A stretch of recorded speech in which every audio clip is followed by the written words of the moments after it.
The only interaction before the match was just to get, the match, sit down and hear what they were going to do and what was going to happen. And uh, I wasn't there like for the so-called, what was going on with with the, if there was you know, a rehearsal ahead of time, whether they did one before time to see how it went. But because I was busy doing other stuff, I had other duties as well, like on the ring crew and in the back and stuff like that with production team. So, uh, you know, I didn't get a sense of anything out of the ordinary. Let's put it that way. Mhm. If that makes any kind of sense. Yes, yes, because again, there's been documentaries, there's been specials, was interviews obviously of that day, and everyone has a different story. So no, I don't Mhm. think anyone's ever been able to pinpoint what happened. It was a very unfortunate accident, Mhm. and but everyone's looking, I guess, to figure out why did this happen.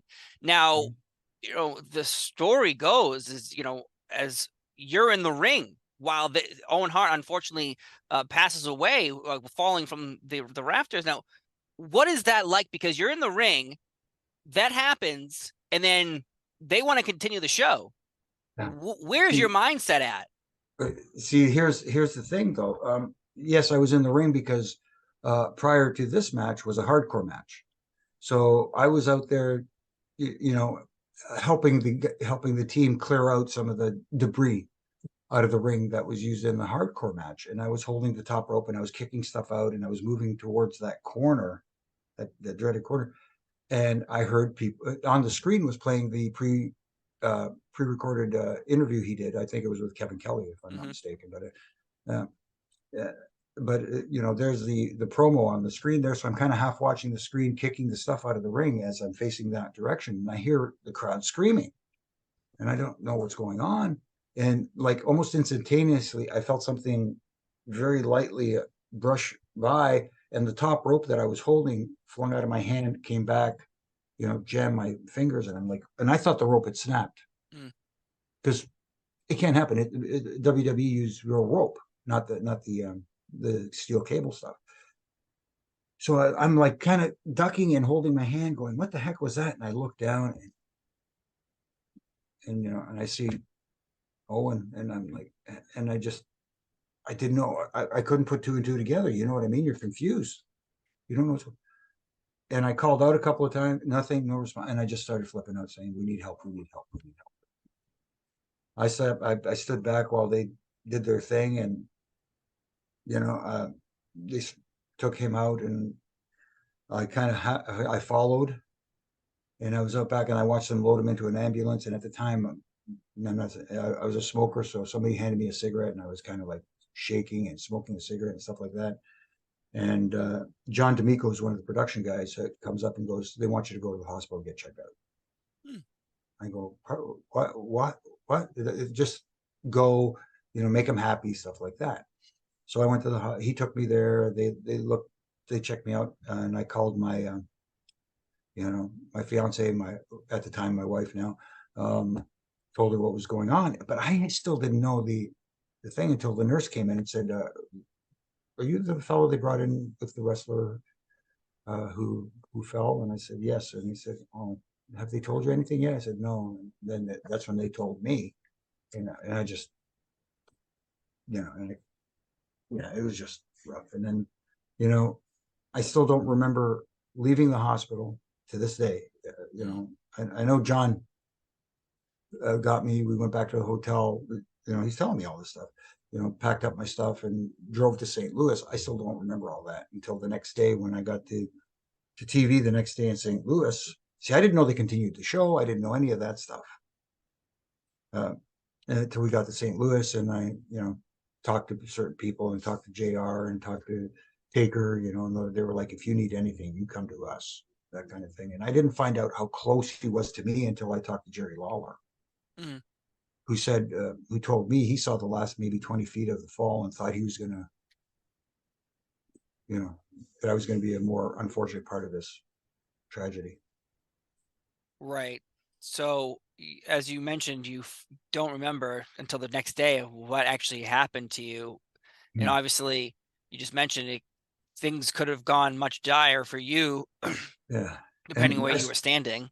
and I started feeling guilty after, because, King told me that, and I felt lucky, but at the same time, here's a family who lost a father, a husband, a son. You know what I mean? Yeah, And uh, and I felt guilty thinking that I was lucky that I made it out of this. You know what I mean? of course.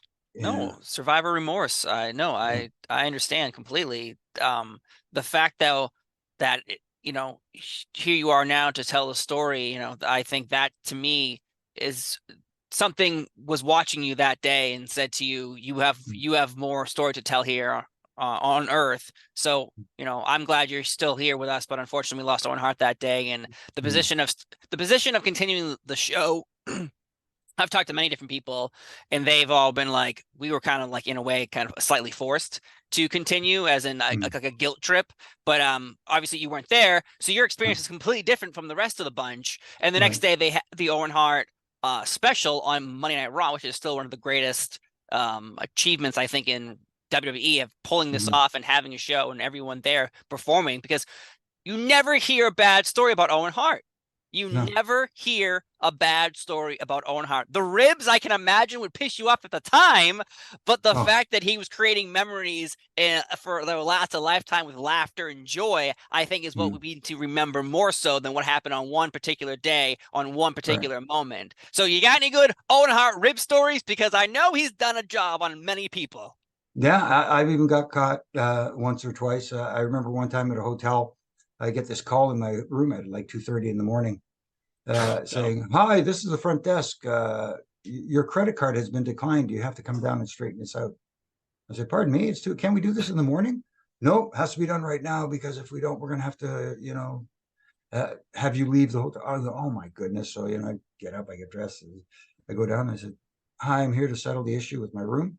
And they're like, "Pardon me? Your name is?" "No, there isn't a problem here."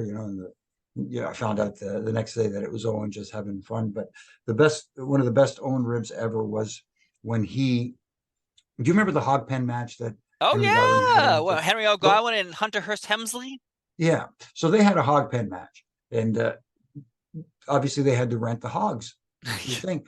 So the guy showed up at the building with the animals. And he says, "Where do I put these? Where do you want these animals?" And Owen happened to be right near when they came in. He says, "Hey, if they come this way, I'll show you where they go." So they huddled him into Vince's office. Oh my God. So and Vince is in the production meeting with the production crew. You know what I mean? They're getting ready for the show. So after the meeting, Vince walks into his office. He sees all the hogs in there and stuff like that. Right away, he turns around. He goes in the hallway and he's, "Oh, Wen!" He knew. It's like he knew right away that. Anyways, tremendous. Now that's a good story.